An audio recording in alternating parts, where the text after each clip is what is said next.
नमस्कार, बहुत स्वागत है आप सबका। मैं हूं पुनीत पाठक। आप देख रहे हैं छत्तीसगढ़ की बात। यह है मध्य प्रदेश छत्तीसगढ़ का सबसे ज्यादा विश्वसनीय डिबेट शो, जिसे आप सब ने रैंक 1 दिया है। इसकी दो ही वजह, एक आपका विश्वास और दूसरा इस मंच पर आने वाले दोनों पक्षों के प्रतिनिधियों का बेहद जिम्मेदारी से जवाब देना। आज छत्तीसगढ़ की बात में छत्तीसगढ़ का सबसे बड़ा मुद्दा है, वो है धान। छत्तीसगढ़ में एक ओर कांग्रेस सरकार के कार्यकाल में रिकॉर्ड धान खरीदी की चर्चा है, इसका क्रेडिट किसानों को, सरकार को, योजनाओं को दिया जा रहा है। तो दूसरी तरफ पिछली बीजेपी सरकार के घोटालों का जिक्र भी इस बहाने से छिड़ा है। और इस पूरे मामले में अब सियासी तौर पर कई बयान हैं। जिस करप्शन को भारतीय जनता पार्टी ने पिछले दिनों 2023 के चुनाव में मुख्य मुद्दा बनाने का एक लक्ष्य दिखाया, उसी मुद्दे पर कांग्रेस अब बीजेपी को घेरती दिख रही। सीएम भूपेश ने धान खरीदी के नए रिकॉर्ड पर पुराने घोटालों का जिक्र छेड़ दिया, ट्वीट किया। इस मुद्दे पर हम सीधे तौर पर दोनों पक्षों के दो बड़े ही समर्थ नेताओं से बातचीत करेंगे, जो खुलकर अपना पक्ष रखेंगे। भारतीय जनता पार्टी के प्रदेश महामंत्री विजय शर्मा जी हमारे साथ में आ चुके हैं। नमस्कार विजय जी, बहुत स्वागत है आपका। और कांग्रेस पार्टी की तरफ से सीनियर नेता हैं सुरेंद्र शर्मा जी, जो अपनी बात यहां इस मंच के ऊपर रखेंगे। उनके भी तर्कों को हम सुनेंगे। आप दोनों को हम सुने इसके पहले एक रिपोर्ट दर्शकों को दिखा दें कि क्या रिकॉर्ड टूटा है, क्या रिकॉर्ड बना है और इन रिकॉर्ड्स पर क्या पॉलिटिकल बयान दिए गए। देखें।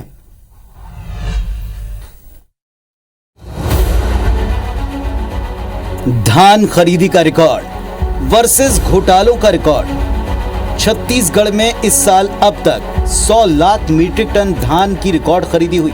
इस उपलब्धि पर कांग्रेस सरकार एक ओर अपनी पीठ थपथपा रही है, तो दूसरी ओर सीएम भूपेश बघेल ट्वीट के जरिए पिछली सरकार को कोस रहे हैं। सीएम भूपेश ने अपने ट्वीट में लिखा कि भाजपा ने खूब रिकॉर्ड तोड़े, लेकिन सिर्फ घोटालों के। भाजपा शासन में नान घोटाला, प्रियदर्शनी बैंक घोटाला, अगस्ता हेलीकॉप्टर घोटाला, चिटफंड और पनामा समेत अन्य घोटाले हुए।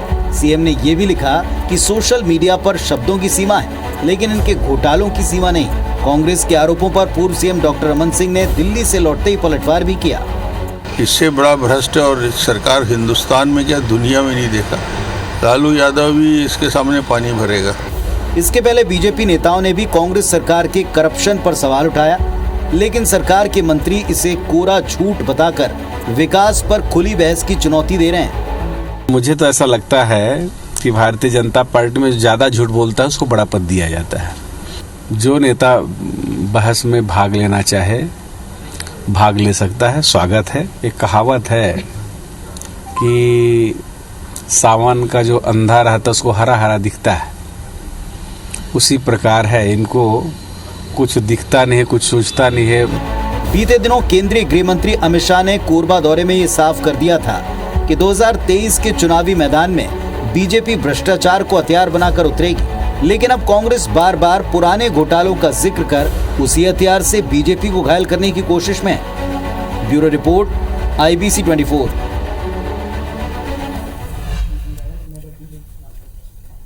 तो बिना देर किए हम सीधे चर्चा की शुरुआत करते हैं। ओपनिंग स्टेटमेंट बिना बाधा के, बिना रोक-टोक के आप लोग अपने रखें।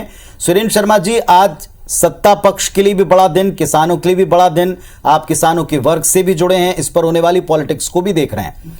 आज के दिन जो ट्वीट किए गए और उस पर जिस तरह के बयान आए दोनों पक्षों से, घोटाले याद दिलाए जा रहे हैं, फेहरिस्त गिनाए जा रहे, कैसे सत्ता पक्ष इसको देखता है? देखिए, मैं आपके चैनल के माध्यम से छत्तीसगढ़ के तमाम किसानों को बहुत बधाई देता हूं कि उन्होंने धान उत्पादन का कीर्तिमान स्थापित किया है, और सरकार को धन्यवाद देता हूं कि उन्होंने धान खरीदी का कीर्तिमान स्थापित किया। निश्चित रूप से ये बात बिल्कुल सही है कि छत्तीसगढ़ बनने के बाद माननीय भूपेश बघेल जी के नेतृत्व में जो सरकार बनी है, ये किसानों की सरकार न सिर्फ कही जाती है, बल्कि किसानों के लिए काम भी करने में इन्होंने अपनी महारत भी दिखाई है। और लगातार छत्तीसगढ़ के किसानों की माली हालत में सुधार हुआ है। वहीं अगर 15 साल में अगर 15 सीटों में भारतीय जनता पार्टी सिमटी है, तो ये कहना बिल्कुल सही है कि पिछले 15 साल में जो भ्रष्टाचार के आंकड़े हैं, जिस तरह के लगातार करप्शन हुए हैं और जिस तरह की कमीशन खोरी हुई है, और जिस तरह से तत्कालीन मुख्यमंत्री को कहना पड़ा था कि कमीशन खोरी बंद करो वरना हमारी सरकार चली जाएगी, तो ये बात कहने में कोई खास बात, मतलब कोई आपत्तिजनक बात नहीं है कि 15 साल में जहां भारतीय जनता पार्टी की सरकार ने भ्रष्टाचार के और कमीशन खोरी के रिकॉर्ड बनाए, वहीं 4 साल में छत्तीसगढ़ के माननीय भूपेश बघेल जी की सरकार ने धान खरीदी के अलावा वनोपज खरीदी में भी रिकॉर्ड बनाया है और अन्य कई विषय हैं, स्वच्छता के मामले में भी रिकॉर्ड बनाया है। तो ये सरकार जो है सही दिशा में काम कर रही है। इसी कारण निरंतर छत्तीसगढ़ की जनता हमको चाहे उपचुनाव हो, चाहे पंचायत के चुनाव हो, चाहे निकाय के चुनाव हो, लगातार अपना आशीर्वाद दे रही है, हमारी योजनाओं को समर्थन प्रदान कर रही है। तो माननीय मुख्यमंत्री जी ने बिल्कुल ठीक कहा है कि जहां कांग्रेस जो है धान खरीदी के लिए जानी जाती है, वहां भारतीय जनता पार्टी को आज छत्तीसगढ़ के लोग कमीशन खोरी। चलिए, आपने अपनी बात रखी। विजय जी, आप अपनी बात रखें।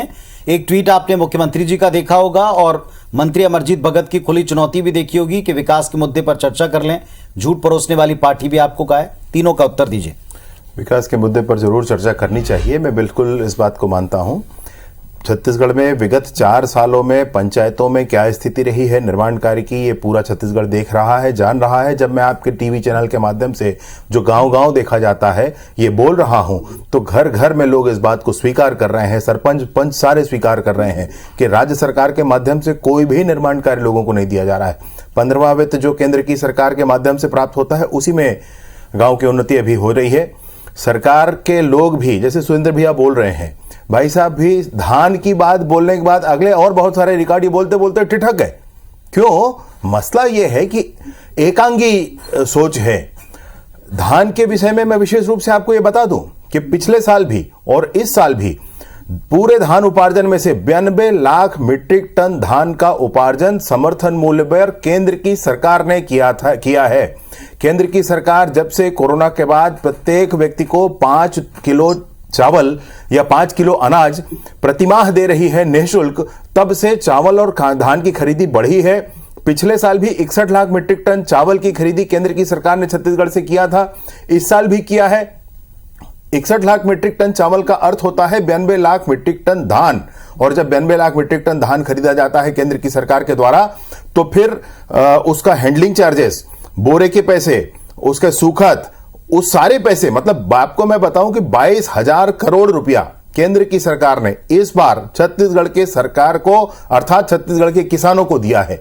और वो इसलिए क्योंकि 92 लाख मीट्रिक टन धान की खरीदी केंद्र की सरकार ने छत्तीसगढ़ में की है। भाई, अब यह तो प्रमाणित तथ्य है ना, इसमें मैं कोई अपनी तरफ से नहीं बोल रहा हूं। और साथ ही साथ एक बात आपको और बताना चाहता हूं कि जब डॉक्टर रमन सिंह जी मुख्यमंत्री थे तो कभी भी 24 लाख मीट्रिक टन चावल से अधिक, अर्थात लगभग 40 लाख मीट्रिक टन धान से अधिक धान कभी नहीं खरीदा गया छत्तीसगढ़ से। यह स्थिति रही है। आप इन सारी बातों के साथ मैं आप दोनों की बातों का विस्तार दूंगा, हालांकि एक एक दोनों का बिंदु छूटा। पहले आप ही से शुरुआत करते हैं सुरेंद्र जी। आज जब उपलब्धियों का दिन था तो घोटालों की फहरिस्त दी गई, इस पर बीजेपी का उत्तर आपने सुन लिया, पूर्व सीएम का पलटवार आपने सुन लिया। क्यों याद दिलाना पड़ा घोटालों की फहरिस्त को? नहीं, इसलिए याद दिलाना पड़ा कि छत्तीसगढ़ के जनता को ये तो याद रहना चाहिए ना, भारतीय जनता पार्टी की सरकार 15 साल तक रही। 2100 रुपए धान का भाव होना चाहिए, कहा दिया नहीं। 300 रुपए बोनस की बात कही, वो भी दिया नहीं। एक तो मोबाइल बनाया, वो मोबाइल को बांटना शुरू किया। वो मोबाइल कैसा था आप सभी को पता है। टिफिन बांटने का काम छत्तीसगढ़ में किया।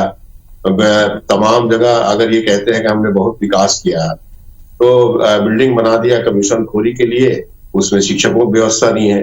बिल्डिंग बना दिया अस्पताल का, मगर उसमें डॉक्टरों की व्यवस्था नहीं है। ये सारी चीजों को छत्तीसगढ़ की जनता ने बहुत अच्छी तरह देखा है।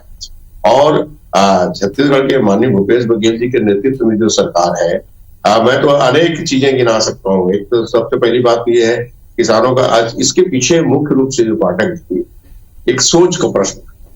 छत्तीसगढ़ में जो कांग्रेस की सरकार है वो ये सोचती है कि छत्तीसगढ़ के किसानों, गरीबों, गांव मजदूर के लोगों को अगर हम सशक्त बनाएंगे तभी हमारा छत्तीसगढ़ राज्य सशक्त होगा। आपकी बात का मैं उत्तर ले लूं, घोटालों की फहरिस्त क्यों बतानी पड़ी, वो उन्होंने अपना उत्तर दिया। विजय जी, आप इस पर पहले उत्तर दे दें। मैं वही आपसे कहना चाह रहा हूं साहब, छत्तीसगढ़ में घोटालों की बात करेंगे ना तो 2003 से 2014 तक केंद्र में कांग्रेस की सरकार रही है। आप स्वयं समझ सकते हैं इन बातों को कि छत्तीसगढ़ में भाजपा की सरकार तब थी और आज कांग्रेस की सरकार है। ईडी के छापे पड़ रहे हैं, छटपटाहट हो जाती है।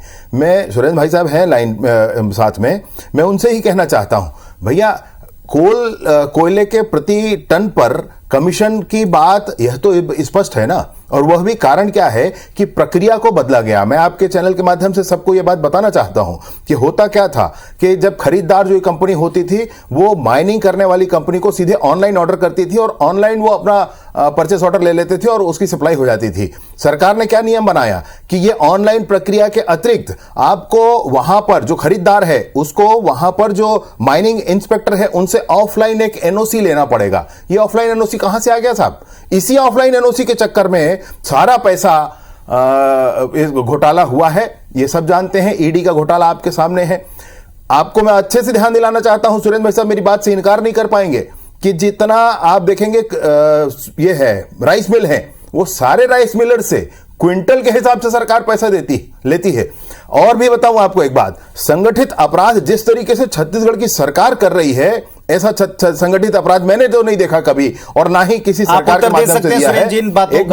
एक बात और आपसे कहना चाह रहा था, ठीक सुरेंद्र जी आप उत्तर दे सकते हैं। 3 गंभीर बातें की। देखिए, सबसे पहली बात यह है कि आप कोयले घोटाले की बात कर रहे हैं और ईडी की बात कर रहे हैं, तो मैं आपको याद दिलाना चाहता हूं कि कलकत्ता में एक नेताजी हुआ करते थे, नाम लेना ठीक नहीं है, वो बड़े भ्रष्टाचारी थे। उसके यहाँ ईडी सीडी सब दुनिया भर के लोग चले गए।